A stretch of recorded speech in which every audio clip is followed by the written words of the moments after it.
Hello students, now I am going to start topic 8.5 that is elastic moduli.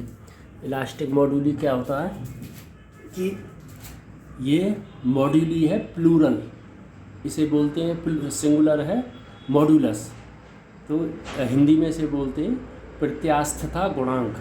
मॉड्यूली plural क्यों लिया है? क्योंकि हम कई तरह के मॉड्यूलस पढ़ेंगे, ये है प्लूरल ऑफ मॉड्यूलस। ठीक है, तो हमने 8.4 सेक्शन में हमने देखा था, आप उसे रेफ़र कर सकते हैं। ग्राफ में ओ ए था, ओ ए जो कि हुक्स लॉ को ओबे कर रहा था, उसे ध्यान में रखते हुए मैं अब आगे बढ़ रहा हूँ कि 8.4 में जो हमने ओ ए रीजन जो देखा था, वो रीजन आता है स्ट्रक्चरल इंजीनियरिंग में और मैन्युफैक्चरिंग इंजीनियरिंग में काम आते हैं ये, जिसमें कि घर भी बनते हैं, पुल भी बनते हैं, ब्रिजेस वगैरह जो भी हैं, बीम, आपके इस टाइप के जो आइटम होते हैं वहाँ पर ये इलास्टिक मॉड्यूलस या मॉड्यूली काम आते हैं। ठीक है, तो ratio of stress and strain is called modulus of elasticity. मैं रिपीट कर देता हूँ, लिख इसलिए नहीं रहा, ज़्यादा टाइम चला जाता। Ratio of stress and strain is called modulus of elasticity. ठीक है, ये इसकी डेफिनेशन होगी। And modulus of elasticity tells the characteristics of A material. जो ये जो है इलास्टिक मॉड्यूलस जो है या मॉड्यूलस ऑफ इलास्टिसिटी, ये किसी भी मटीरियल का हमें उसकी कैरेक्टरिस्टिक्स बताता है। ठीक है, अब आगे बढ़ते हैं। इसमें हम तीन तरह के मॉड्यूलस पढ़ेंगे। मॉड्यूली तीन प्रकार के। नंबर 1 यानी कि 8.5.1 यंग्स मॉड्यूलस। यंग्स मॉड्यूलस, ये एक साइंटिस्ट हुए, उनके नाम पर है मॉड्यूलस। इसे वाई से हम इंडिकेट करते हैं। ठीक है, तो इसके डेफिनीशन क्या है? डेफिनीशन इसे पढ़ देता हूँ, ज़्यादा टाइम लग जाएगा। It is the ratio of tensile और कंप्रेसिव स्ट्रेस। स्ट्रेस याद रहेगा ना? It is the ratio of tensile और कंप्रेसिव स्ट्रेस, जो कि हम सिग्मा से इंडिकेट करते हैं, टू द लॉन्गिट्यूडिनल स्ट्रेन, उसे हम एप्सिलॉन से करते हैं। तो डेफिनेशन क्या है? y is equal to y that is Young's modulus is the ratio of tensile stress या आपका कंप्रेसिव स्ट्रेस, इसे हम सिग्मा से इंडिकेट करते हैं, अपॉन ये हो गया आपका लॉन्गिट्यूडिनल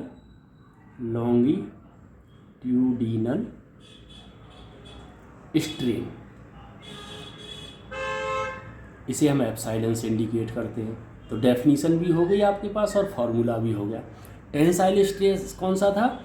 जो आपने सेक्शन 8.2 में पढ़ा था, जिसमें एक हमने बार ली थी, ये सिलिंड्रिकल बार है या वायर मान लो इसे, और ये नीचे की ओर अगर इस पर ताकत लगाएं तो उस समय पे ये टेंसाइल स्ट्रेस आता है। एक जगह फिक्स है और दूसरी ओर पावर लगाएं, या यहाँ पर फिक्स है नीचे की ओर पावर लगाएं, वो होता है टेंसाइल स्ट्रेस, और उसकी वजह से लॉन्गिट्यूडिनल स्ट्रेन होता है। तो इस रेशो को हम बोलते हैं यंग्स मॉड्यूलस। ठीक,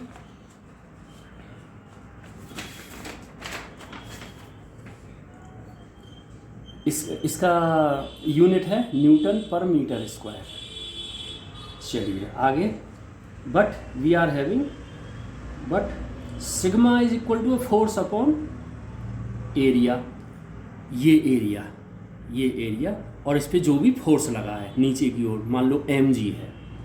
एंड जो लॉन्गिट्यूडिनल स्ट्रेन क्या था? वो था हमारे पास डेल्टा एल अपॉन एल। ये पीछे सेक्शन में आप चेक कर सकते हैं। ठीक है, तो on the basis of this one the value of gamma Y can be calculated as F L upon A delta L. ठीक, अब ये आपको अगर इनकी वैल्यू देखनी है अलग अलग मटीरियल की का यंग्स मॉड्यूलस अगर देखना है, तो आप टेबल 8.1 जरूर पढ़ लें, क्योंकि वो आपके एग्जाम में भी काम आएगा। ठीक है, तो फॉर वाई सिग्मा यू ये कर्व में था पिछले सेक्शन में, and sigma Y and density. इन चीज़ों को आप टेबल 8.1 में देख सकते हैं आपकी बुक में, आपको पता लग जाएगा क्या क्या इनका वैल्यू है डिफरेंट मटेरियल्स की।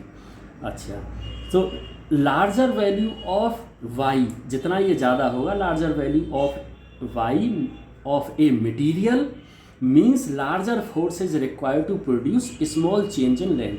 अगर ये ज़्यादा होगा तो इसका मतलब है हमें ज़्यादा फोर्स चाहिए डेल्टा एल, यानी कि लंबाई को बढ़ाने के लिए।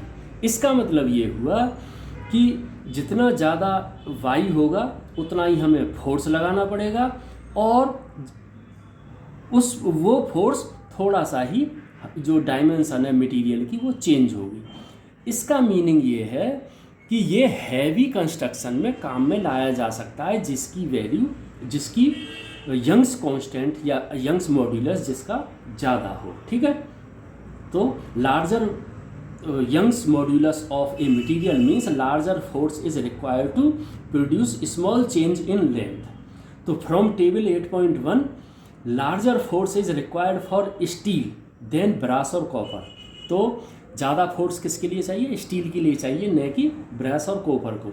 इसीलिए that's why due to this reason steel is preferred for heavy duty purposes.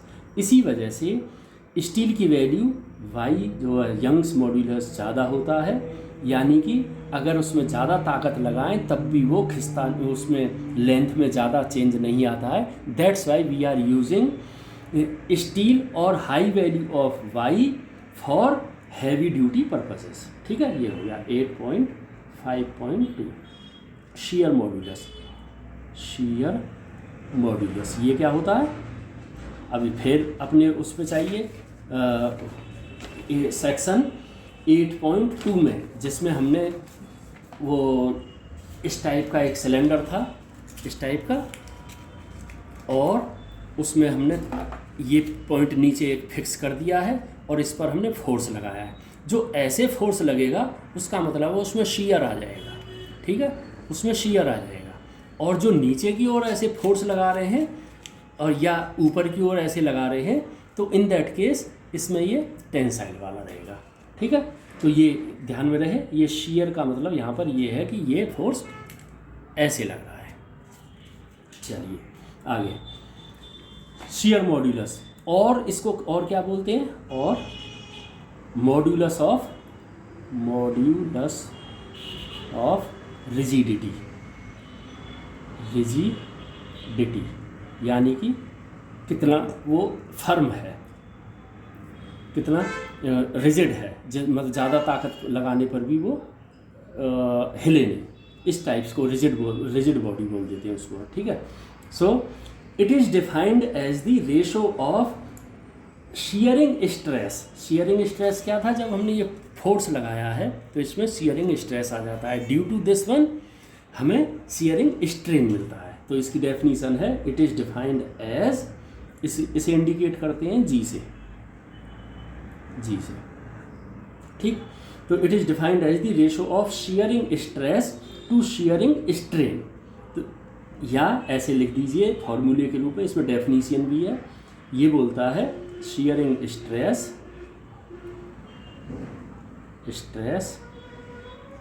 Upon shearing strain, ये डेफिनीशन है।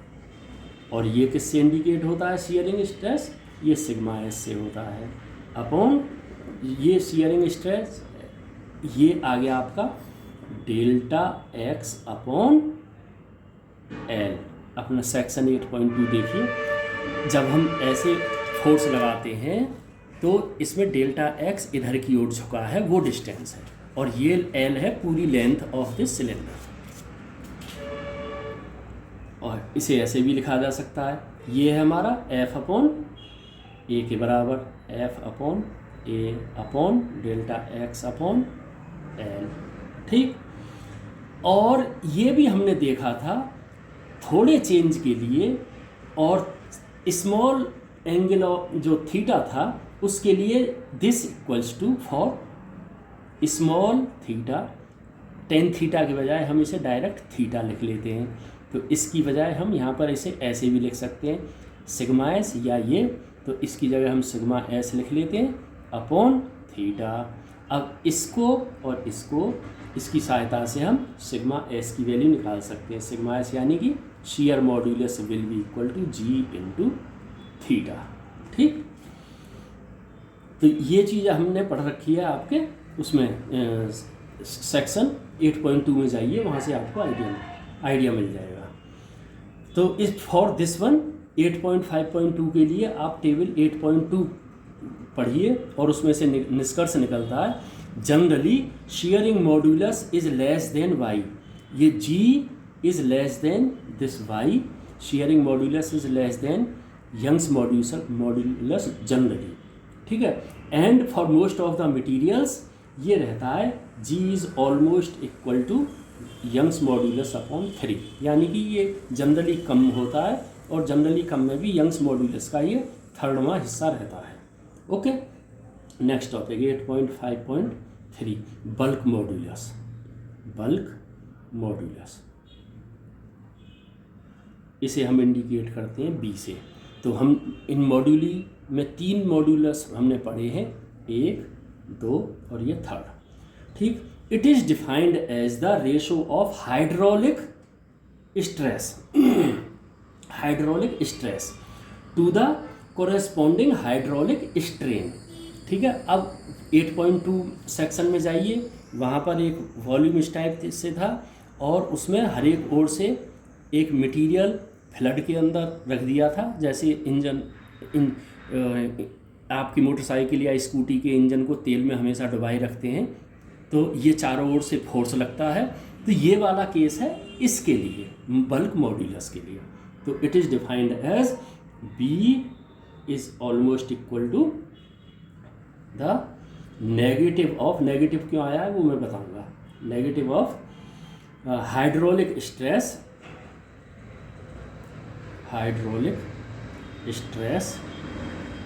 Upon corresponding hydraulic strain. ठीक, नेगेटिव क्यों आया है वो अभी मैं बताऊंगा। तो इसकी डेफिनेशन क्या हो गई, it is defined as the hydraulic, it is the ratio of hydraulic stress to the, ये इंडिकेट यहाँ पे करते हैं इसे पी से, to the corresponding hydraulic strain. तो इसे कैसे इंडिकेट करेंगे, पी अपॉन, अब स्ट्रेन में देखिए स्ट्रेन को किससे हमने इंडिकेट किया था, पीछे चेक कीजिए, डेल्टा वी अपॉन वी। ठीक, अब इस नेगेटिव का बताता हूँ कि नेगेटिव क्यों आया है। आपने देखा होगा जब स्प्रिंग पर ताकत लगाई, नीचे की ओर मान लो लग रही है और यहाँ पर फिक्स है, तो उस कंडीशन में ये एक्स, इसकी लंबाई बढ़ गई, यानी कि विद स्ट्रेस बढ़ा, लंबाई बढ़ी। और इस केस में भी स्ट्रेस इंक्रीज हुआ, तो इसका मतलब ये डिस्टेंस भी इंक्रीज हुआ डेल्टा एक्स। लेकिन इसमें ऐसा नहीं है, इसमें मटेरियल ऑयल के मान लो अंदर है और चारों ओर से हाई प्रेशर है, हाई प्रेशर इंक्रीज हो रहा है लेकिन वॉल्यूम कम हो रहा है। समझ गए, प्रेशर चारों ओर से इंक्रीज हुआ तो इसका वॉल्यूम थोड़ा सा कम हो जाएगा, that's why it is negative. यानी कि increase in hydraulic stress will produce negative effect, यानी कि bulk modulus will be negative. ठीक, so negative shows increase in pressure, decrease the volume. ठीक है, दैट्स वाई, इसीलिए इक्विलिब्रियम में जब प्रेशर नहीं होता है तो उस मटेरियल की जो वैल्यू ऑफ बी है, बी की वैल्यू हमेशा पॉजिटिव रहेगी। ठीक, इसी में आता है कंप्रेसिबिलिटी।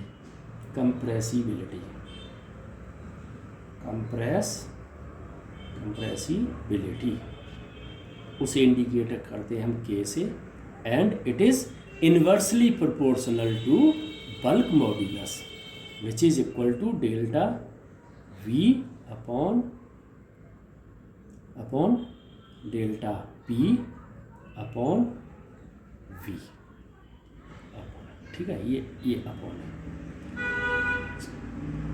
अच्छा, इसकी डेफिनेशन वही है, इसमें तो कोई प्रॉब्लम है नहीं। It is defined as the fractional change in volume per unit increase in pressure. मैं रिपीट करता हूँ, compressibility K is defined as the fractional change in volume, fractional change in volume, ये फ्रैक्शनल चेंज ये हुआ है, पर unit increase in pressure. ठीक, अच्छा, इसके लिए आप टेबल, इसके लिए और इसके लिए आप टेबल 8.3 अपनी बुक में पढ़िए। उस एज पर दैट टेबल ये bulk modulus is larger for solids, B is larger for solids than liquid and air, liquid या गैस भी बोल सकते हैं। ठीक है, तो B is larger for solids than आपका liquids and air. This shows that's why, due to this reason that's why solids are least compressible, इसीलिए सॉलिड जो है कम दबते हैं, least compressible as solids atoms are tightly coupled then liquids and gas. क्यों कम होते हैं? क्योंकि उसके जो सॉलिड के जो एटम्स हैं वो टाइटली कपल्ड रहते हैं। Okay, thank you. और इसके साथ ही ये 8.5 का 8.51, 8.5.2, 8.5.3 टॉपिक्स आर फिनिश्ड। और इसके साथ मैं कहना चाहूँगा मेरे चैनल को लाइक कीजिए, सब्सक्राइब कीजिए और अपने दोस्तों को अवश्य शेयर कीजिए, so that you can get my latest lectures on time. Okay, thank you and have a nice time.